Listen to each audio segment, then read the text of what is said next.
Chapter 1. A Challenging Childhood. When Wang Mingdao first opened his eyes to the world on July 25, 1900, the streets all around were filled with cries of terror. A militant group known as Boxers had attacked Beijing, the capital of China, intent on killing all foreigners. The Boxers represented the many Chinese people who blamed some Western nations, particularly England, for causing poverty in China, especially by promoting the trade of opium, a dangerous and addictive drug. Thinking that Christianity was a Western religion, the Boxers were also bent on killing Chinese Christians. The Boxers, who called themselves the Society of Righteous and Harmonious Fists, followed the rules of the ancient Chinese arts of fighting. They were supported by the Chinese Empress Cixi, who provided the group with powerful armed soldiers. The Boxers were so cruel that some people killed themselves to avoid being caught by them. This is what happened to Wang Mingdao's father, Wang Ziyu. Chinese people give their last names first, shortly before Mingdao was born.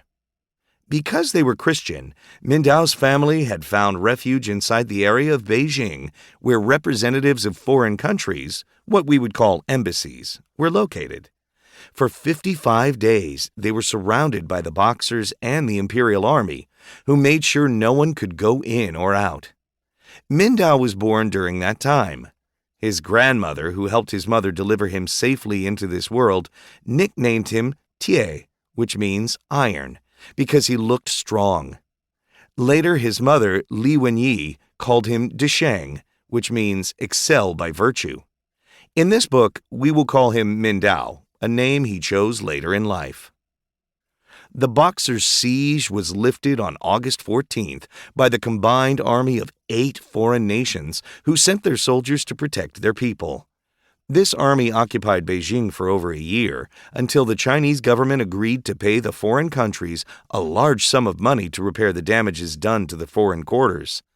Some of this money was given to Christians who had suffered losses, like Li Wenyi.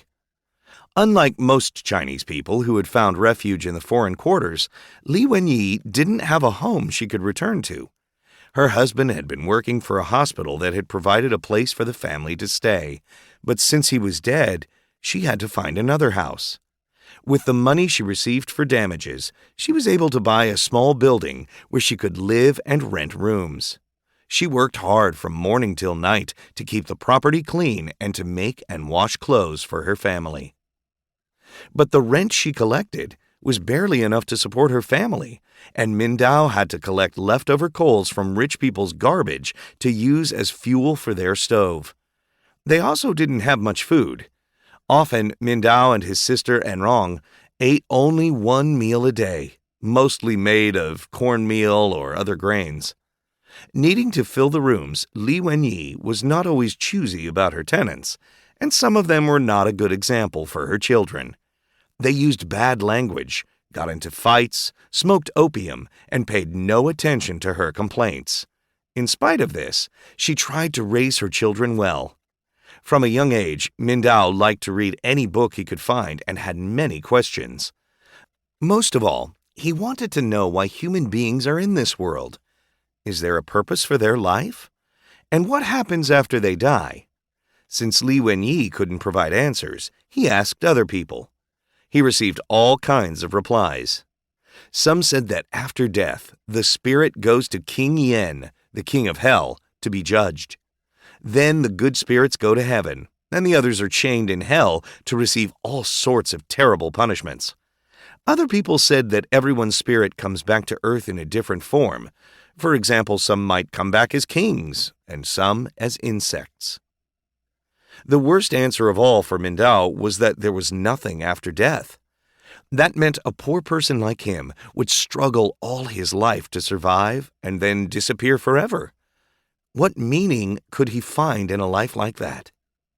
He found a little comfort in an answer his uncle gave him, that he could live forever if he dwelled on a mountain, leaving everything behind and feeding on whatever he could find.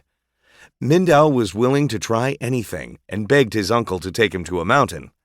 A few years later, his uncle admitted that he was joking.